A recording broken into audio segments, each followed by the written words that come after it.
right, let's get into some of our top local news of the day, starting with the shooting that left one person dead, put one person in the hospital. This all happening in South Fulton on Connell Road.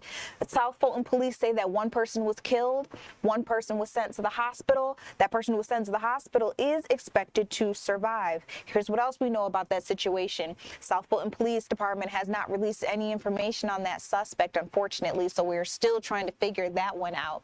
With so many things unknown about this case, I can tell you that that violence, of course, left neighbors feeling shaken.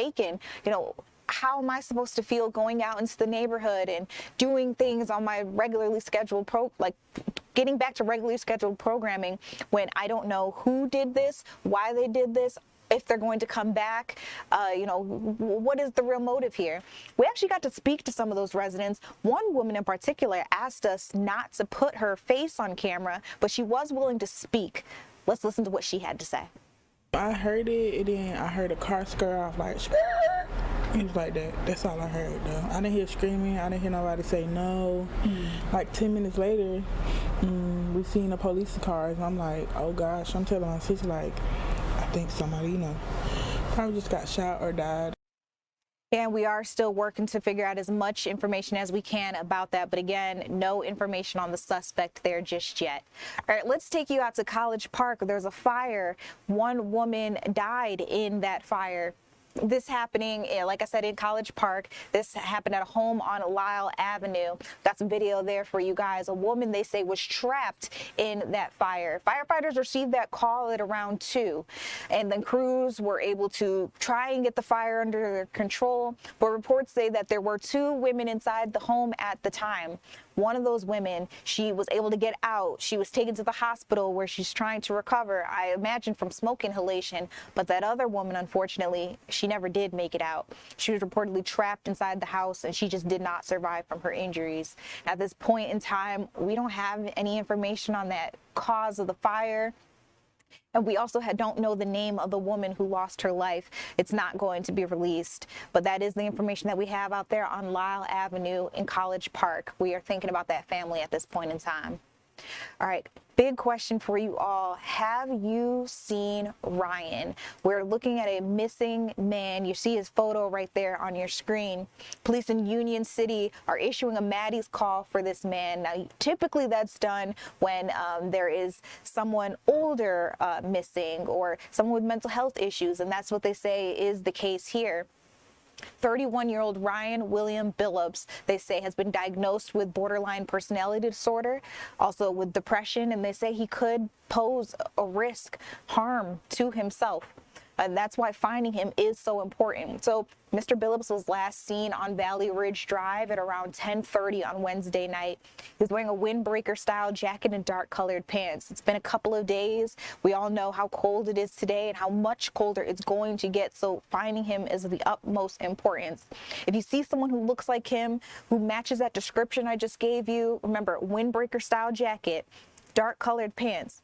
Union City Police say, please do not hesitate to call them. Reach out to them as soon as possible. We are trying to get him home before it is too late, you guys. So again, his name is Ryan William Billups. He's 31 years old. Police say he's been diagnosed with borderline personality disorder and depression, and he may pose a risk of harming himself. All right, over in Australia, if I can get you some national headlines, there was a shooting that killed at least 11 people at a Jewish event. This all unfolding at Sydney's Bondi Beach. So, of course, this is out of the country. Australian authorities have now told us that they believe 2 gunmen were part of this. They shot at least 11 people, and they are now declaring this a terrorist attack. 1 gunman was fatally shot by police. That second person was taken into custody and is believed to be in critical condition. Now, at least 29 people were confirmed wounded by all of this. I told you 11 people dead, 29 people total believed to be wounded during this. And 2 of the people who were hurt were police officers. So now officials, again, are calling this a terrorist attack. They say that it was targeted toward that Jewish event. We know that tonight is the first night of Hanukkah. Hundreds of people had been gathered for that event at Bondi Beach, and it was supposed to celebrate the start of the Hanukkah Jewish festival. There's some pretty dramatic video footage that was put online. It was seemingly filmed by a member of the public, and it's been shown all across Australian television channels. We've been trying really hard to get it for you on Fox Local, but we don't have it just yet. But it appears to show someone tackling and then trying to disarm one of the gunmen before pointing the man's weapon at him. So police say that their investigation into this operation is ongoing. They did say that they found a number of suspicious items located within the vicinity of this crime scene that are now being examined by specialist officers, including an improvised explosive device that was found in one of the suspects' cars. You guys, this is much more serious than what you might think was happening here. Again, this is the start of Hanukkah. Hundreds of people were gathered at that beach just trying to get together for that religious celebration. And then gunfire rings out, 29 people injured, including officers, 11 people now confirmed dead, and that they're calling that death toll fluid. We might find out soon that there are even more people impacted by this. So how normal is a mass shooting in Australia? Let me get you some of the numbers. Mass shooting deaths in Australia are extremely rare.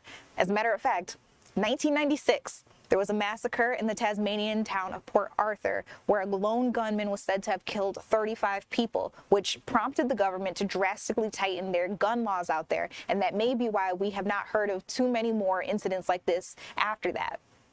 It made it extremely difficult for Australians to try to get a firearm. And then a couple of other significant mass shootings in this century in Australia include 2 murder-suicides with death tolls of 5 people in 2014 and 7 in 2018. And in those instances, there was a gunman who killed their families and then themselves. In 2022, 2 police officers were shot and killed by Christian extremists on a rural property in the Queensland state.